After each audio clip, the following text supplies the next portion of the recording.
যাই ঘটুক না কেন বাংলাদেশের অন্তর্বর্তীকালীন সরকারের সমর্থন দিয়ে যাবেন বলে প্রতিশ্রুতি দিয়েছে সেনাপ্রধান জেনারেল ওয়াকারুজ্জামান। সোমবার ঢাকার সেনাপ্রধান কার্যালয়ের এক বিরল সাক্ষাৎকারে এই প্রতিশ্রুতি দেন তিনি। কারণ হিসেবে জানান, যাতে অন্তর্বর্তী সরকারের গুরুত্বপূর্ণ সংস্কারগুলো শেষ করতে পারে এবং 18 মাসের মধ্যেই নির্বাচন অনুষ্ঠিত হতে পারে। গত আগস্টের শুরুর দিকে ছাত্র জনতার ব্যাপক বিক্ষোভের সময় সেনাপ্রধান জেনারেল ওয়াকারুজ্জামান এবং তার সেনাবাহিনী নিষ্ক্রিয় ছিলেন। ফলে 15 বছর ক্ষমতায় থাকার পর অভিজ্ঞ রাজনীতিবিদ সাবেক প্রধানমন্ত্রী শেখ হাসিনার পদ থেকে পদত্যাগ করতে বাধ্য হন এবং প্রতিবেশী দেশ ভারতে আশ্রয় নেন।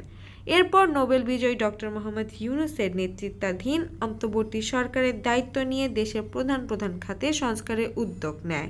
এমন অবস্থায় ইউনূস প্রশাসনের প্রতি পূর্ণ সমর্থন ব্যক্ত করেছেন সেনাপ্রধান। সেই সঙ্গে সেনাবাহিনীকে রাজনৈতিক প্রভাব থেকে মুক্ত করার একটি পথ নির্দেশনাও দিয়েছেন তিনি।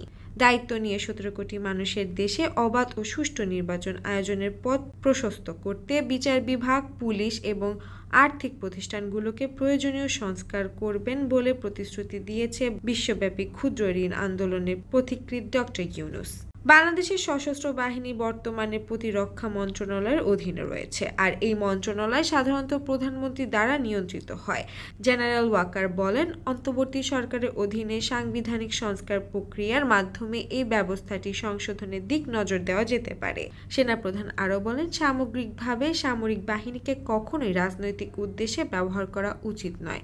একজন সৈনিক হিসেবে রাজনীতিতে জড়িত হওয়া উচিত নয়।